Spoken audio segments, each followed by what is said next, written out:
جب اللہ اپنی کسی بندے سے کوئی شے لے لیتا ہے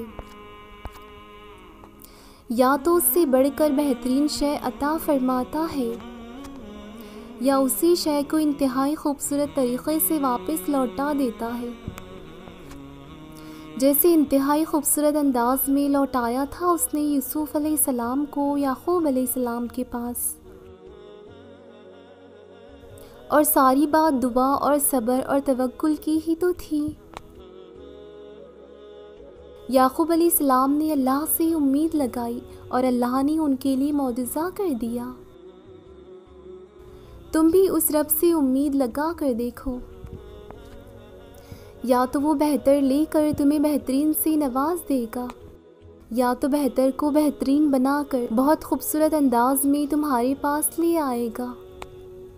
سنو، میں نے دیکھا ہے، محسوس کیا ہے، تہجد میں اگر آپ اپنے اللہ سے چاند مانگو گے تو وہ پورا آسمان دے دیتا ہے۔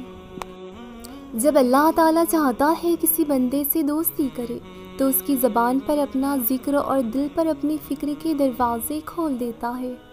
جب تمہیں لگے کہ تمہارا کوئی نہیں تو آسمان کی طرف دیکھو، وہاں وہ ہے جو ہمیشہ سے تمہارا تھا اور ہمیشہ تمہارا رہے گا۔ تنہا انسان کو کبھی تنہا نہ سمجھو، کیونکہ جو تنہا ہوتا ہے اس کے سب سے قریب اللہ ہوتا ہے۔ اللہ تمہاری ہتھیلی کو اس وقت تک خالی نہیں ہونے دیتا جب تک وہ اسے کسی اور بہترین چیز سے نہ بھر دے۔ جب نماز کے لیے بلایا جاتا ہے تو آسمان کے دروازے کھول دیے جاتے ہیں اور دعا قبول ہو جاتی ہے۔ تم جس چیز کو بھی اللہ تعالیٰ کی ڈر سے چھوڑ دو گے، اللہ تعالیٰ تجھے اس سے بہتر عطا فرما دے گا۔ جب نماز کے لیے بلایا جاتا ہے تو آسمان کے دروازے کھول دیے جاتے ہیں اور دعائیں قبول ہو جاتی ہیں۔ مشکل وقت میں ہمیشہ دعا مانگا کرو، کیونکہ جہاں انسان کا حوصلہ ختم ہو جاتا ہے وہاں سے اللہ پاک کی رحمتیں شروع ہو جاتی ہیں۔ پتہ ہے اللہ کو منانا بہت آسان ہے، ایک سجدہ اور چند آنسو، اور بس وہ دونوں جہانوں کا بادشاہ راضی ہو جاتا ہے۔ بے شک مشکل کے ساتھ آسانی ہے، مشکل وقت پر صبر کرنا اور بہتر وقت پر شکر کرنا مومن کی نشانی ہے۔ ہر چیز کا دل ہوتا ہے اور قرآن کا دل سورہ یاسین ہے۔ جو شخص اسے پڑھے گا گویا اس نے 10 مرتبہ قرآن مکمل کیا۔ جب رب راضی ہونے لگتا ہے تو بندے کو اپنے عیبوں کا پتہ چلنا شروع ہو جاتا ہے اور یہی اس کی رحمت کی پہلی نشانی ہے۔ غم اور مشکلات صرف اللہ کو بتایا کرو، اس یقین کے ساتھ کہ وہ تمہیں جواب بھی دے گا اور تمہاری تکلیف دور بھی کر دے گا۔ لوگوں میں سب سے بہتر وہ ہے جو دل کا صاف اور زبان کا پکا ہو۔ اللہ پاک ایسا وقت بہت جلد لائے گا جب تم اپنی آنکھوں سے اپنے لیے معجزے ہوتے دیکھو گے، انشاءاللہ۔ بندہ جب تک نماز میں ہوتا ہے اس کے سر پر نیکی کی بارش ہوتی رہتی ہے۔ رسول اللہ صلی اللہ علیہ وسلم نے فرمایا، جس نے مجھ پر ایک بار درود بھیجا اللہ تعالیٰ اس پر 10 بار رحمت نازل فرمائے گا۔ ہر عبادت کا پتہ نہیں ہوتا کہ وہ قبول ہے کہ نہیں، مگر درود شریف ایسی عبادت ہے جو ادا ہوتے ہی قبول ہو جاتی ہے۔ قرآن کہتا ہے اور اللہ تعالیٰ سے معافی مانگتی رہا کرو، یقیناً اللہ تعالیٰ بخشنے والا مہربان ہے۔ تم اپنی تعریف خود نہ کیا کرو، تم میں سے جو نیک ہیں اللہ انہیں خوب جانتا ہے۔ اللہ کو بہت پیارے ہیں وہ لوگ جو سخت مشکل میں صرف اور صرف اللہ سے مدد مانگتے ہیں۔ جس نے بیٹیوں کی وجہ سے خود کو معمولی سی تکلیف میں ڈالا تو بیٹیاں اس کے لیے دوزخ سے بچاؤ کے لیے اڑ بن جائیں گی۔ جب رب راضی ہونے لگتا ہے تو بندے کو اپنے عیبوں کا پتہ چلنا شروع ہو جاتا ہے اور یہی اس کی رحمت کی پہلی نشانی ہے۔ تہجد ایسی مرہم ہے جس کے بعد نہ کوئی زخم ستاتا ہے اور نہ کوئی غم رلاتا ہے۔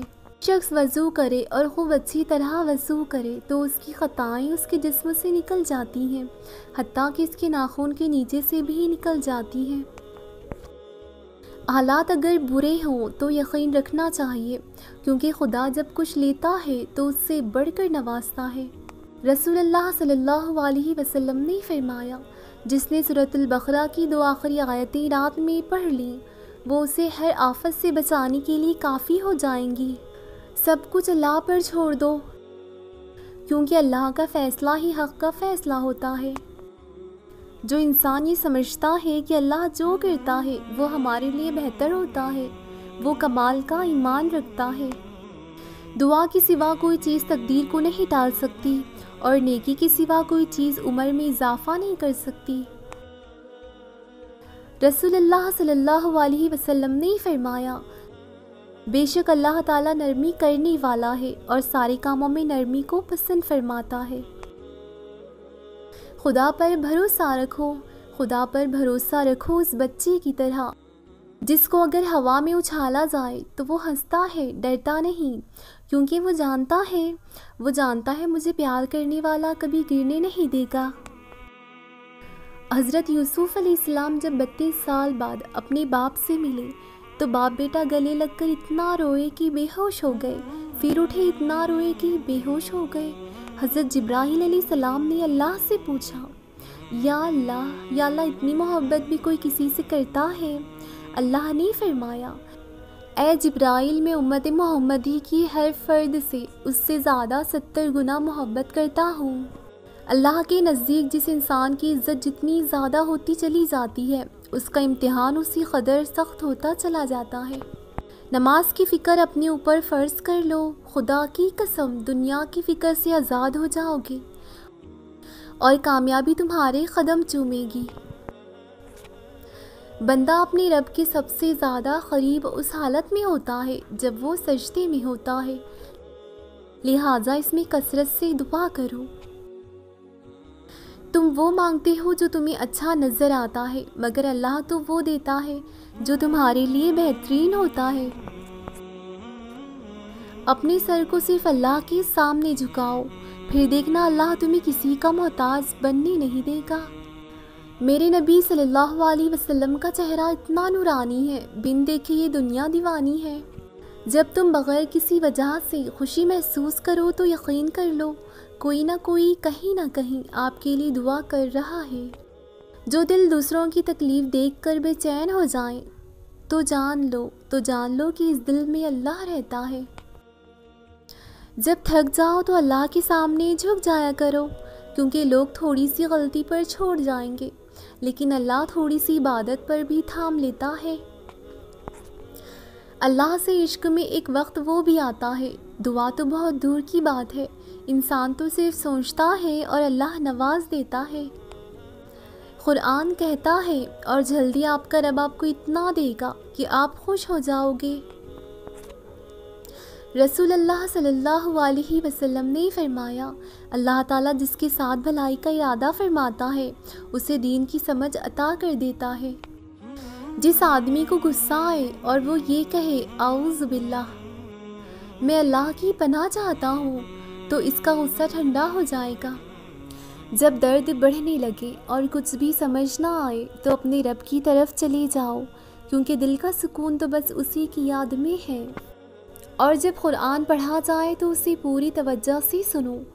قرآن کہتا ہے، اور جب قرآن پڑھا جائے تو اسے پوری توجہ سے سنو اور خاموش رہو تاکہ تم پر رحم کیا جائے۔ نصیب ہار جاتا ہے لیکن دعائیں ہمیشہ جیتتی ہیں۔ بس یقین کے ساتھ اللہ سے مانگتے رہو، وہ رب تمہیں مایوس ہونے نہیں دے گا انشاءاللہ۔ بندہ جب نماز کے لیے کھڑا ہوتا ہے تو اللہ تعالیٰ اپنے درمیان اور اس کے درمیان سے پردہ اٹھا دیتا ہے۔ پریشان مت ہوا کرو، ٹھوکر ہمیشہ انہی کو لگتی ہے جنہیں اللہ تھامنا چاہتا ہے۔ صرف 2 لوگ مقدر والے ہوتے ہیں، ایک وہ جنہیں وفادار دوست ملتا ہے اور دوسرا وہ جن کے پاس ماں کی دعائیں ہوتی ہیں۔ حالات اگر برے ہوں تو یقین رکھنا چاہیے، کیونکہ خدا جب کچھ لیتا ہے تو اس سے بڑھ کر نوازتا ہے۔ جس کا وضو نہیں اس کی نماز نہیں ہوتی، اور جس نے وضو کرتے وقت بسم اللہ نہیں کہا اس کا وضو ہی نہیں ہوا۔ پریشانی خاموش رہنے سے کم اور صبر کرنے سے ختم اور شکر کرنے سے خوشی میں بدل جاتی ہے۔ مسلسل دستک دینے سے دروازہ کھل ہی جاتا ہے، اسی لیے اپنی رب کی رحمت سے مایوس مت ہونا، ہمیشہ دعا کرتے رہا کرو۔ کچھ رشتے اللہ خود ختم کر دیتا ہے تاکہ ہماری زندگی خراب نہ ہو سکے۔ بے شک وہ جو کرتا ہے بہتر کرتا ہے۔ کسی کے لیے حد سے زیادہ پریشان مت ہو، کیونکہ جب اللہ بہتر سے دور کر دیتا ہے تو بہترین سے نوازتا ہے۔ رسول اللہ صلی اللہ علیہ وسلم نے فرمایا، تم صبح و شام 3 مرتبہ سورہ اخلاص اور سورہ فلق اور سورہ ناس پڑھا کرو، وہ تمہیں ہر چیز کے لیے کافی ہو جائیں گی۔ کوئی انسان کتنا ہی گناہ گار کیوں نہ ہو، اللہ اس کے لیے دعا کا وسیلہ، توبہ کا راستہ اور رزق کا دروازہ کبھی بند نہیں کرتا۔ محبت سب سے کرو، لیکن اس سے اور بھی زیادہ کرو جس کے دل میں تمہارے لیے تم سے بھی زیادہ محبت ہو۔ جب کوئی بھی تمہارا ساتھ نہیں دیتا تب اللہ تمہارا ساتھ دیتا ہے، اور اس سے بہتر کوئی ساتھی نہیں۔ یقین ہے، اسی لیے صبر بھی ہے، جو میرا ہے وہ مجھے ہی ملے گا انشاءاللہ۔ اللہ صرف تمہارے راستوں کو موڑتا ہے، تمہاری دعاؤں کو نہیں۔ وہ تمہیں اپنے طریقے سے تمہاری من پسند منزل تک لاتا ہے۔